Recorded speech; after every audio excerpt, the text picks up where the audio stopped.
This is Adam, and he suffers from gout. Try Urol. It helps to prevent crystallization of uric acid crystals in gout therapy. Urol, effective urinary alkalinizer for gout.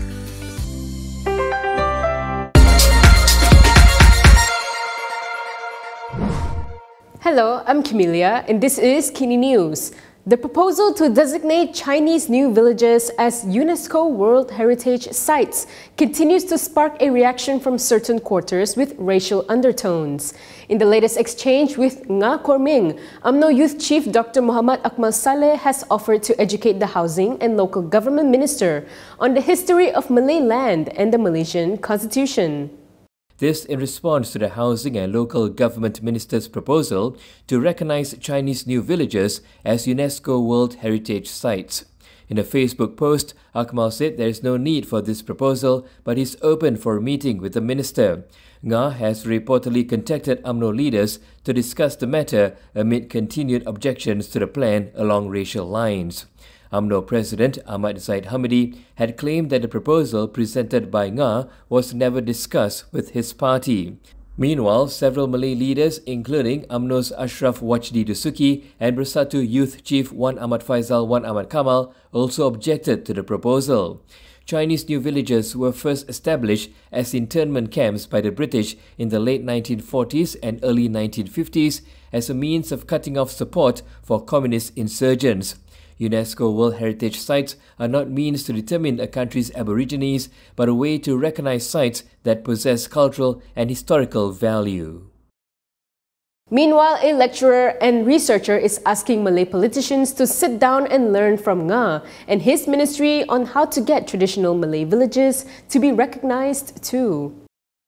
The idea of gazetting the selected Chinese new villages should be supported, as it is a move that will preserve the history of these areas for future generations.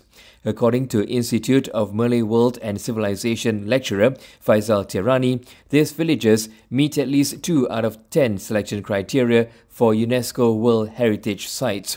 The author also questioned why certain quarters are claiming that the proposal would negatively affect Bumiputra rights. Citing Kampung Morton in Malacca as an example, Faisal said the gazetting would give the site significant cultural status that brings in tourists, researchers and historians. Faisal also urged UMNO leaders to take a page from Nga's proposal and attempt to preserve Malay villages. This comes after the party took the position that there is no necessity to make Chinese new villages UNESCO heritage sites.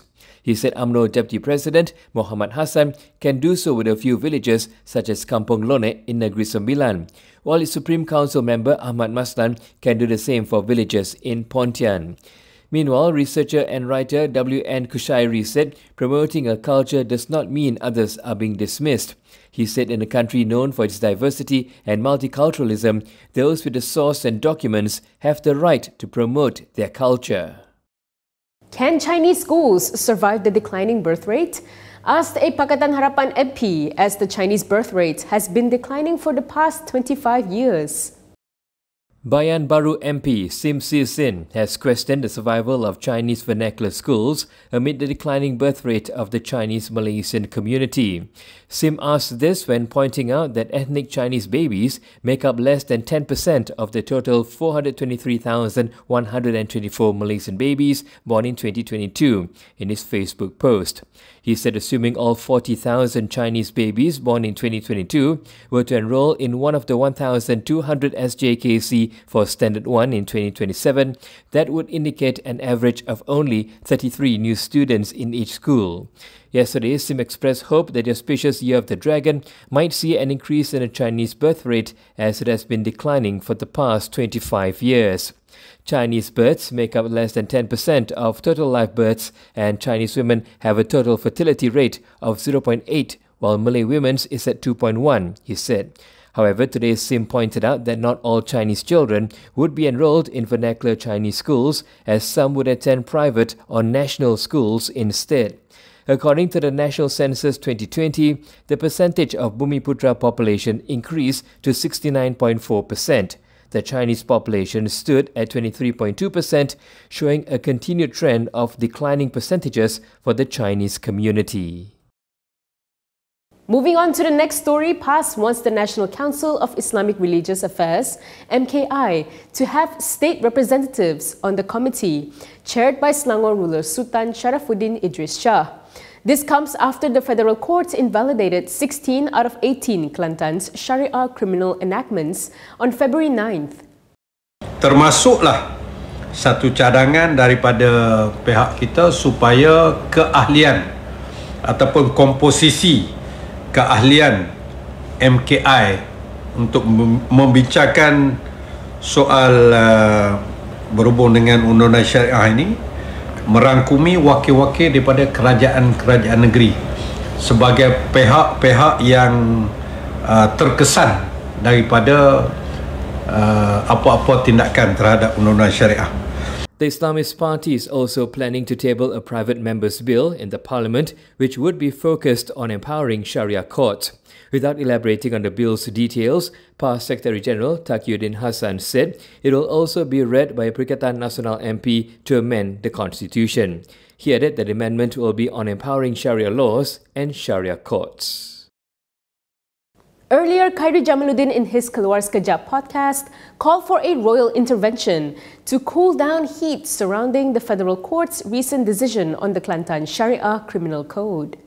He said the rulers can play their part before the findings of a special committee to study the competencies of the State Legislative Assembly in enacting Islamic laws that are presented to the Parliament. So on this case, sebelum dia pergi ke Parlimen nanti, Raja-Raja Melayu diharapkan, dipersembahkan kepada Raja-Raja Melayu untuk mainkan peranan supaya benda ni tak diapikan. Only they can say that, and only they will be listened to. Only they will be listened to not exploit this.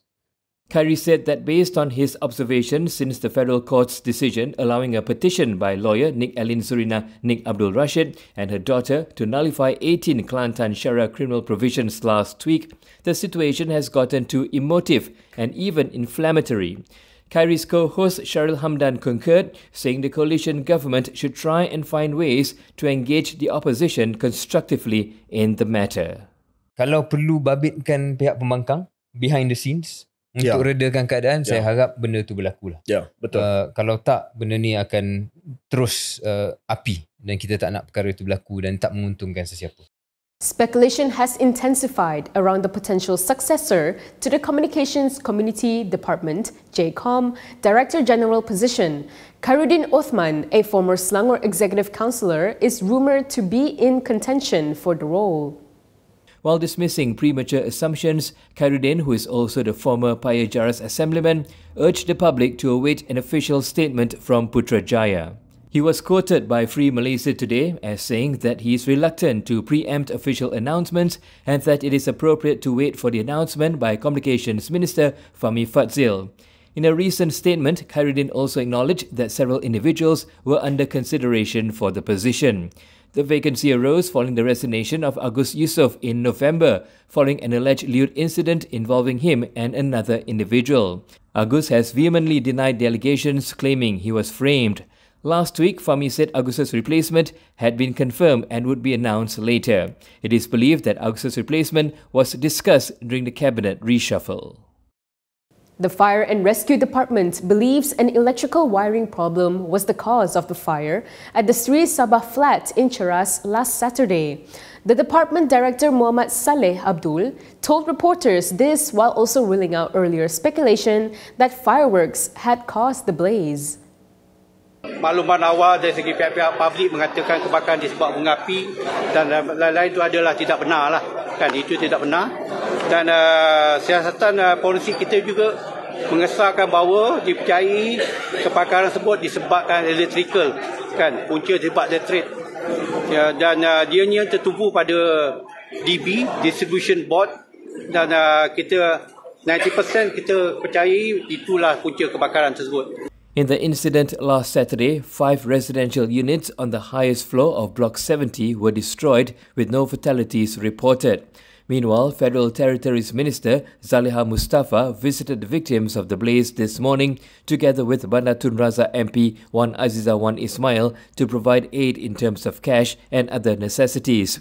She added that DBKL will provide temporary homes for the victims. Kemudian kita juga DBKL akan juga mengusahakan rumah sementara ataupun rumah transit kepada mereka mulai 15 hari bulan ini, dan kita benarkan sehingga 6 bulan. 6 bulan bagi mereka yang mempunyai ataupun memiliki rumah sendiri ataupun rumah yang dibeli. Kemudian bagi yang sewa 3 tahun. Kita benarkan sehingga 3 tahun rumah transit. Sementara itu kita juga di BKL akan mengambil tanggungjawab untuk membaiki rumah di bahagian luar lah. Bahagian luar rumah itu adalah tanggungjawab yang kita letakkan di atas di BKL, tetapi dalam rumah itu unit-unit yang beli itu ada atas tanggungjawab pembeli sendiri. And that is all from me today. For more stories, you can go to Kinitv.com. You can also follow us on Instagram, Twitter, YouTube, and Facebook for the latest news updates. If you'd like to support independent media, do consider subscribing to MalaysiaKini.com.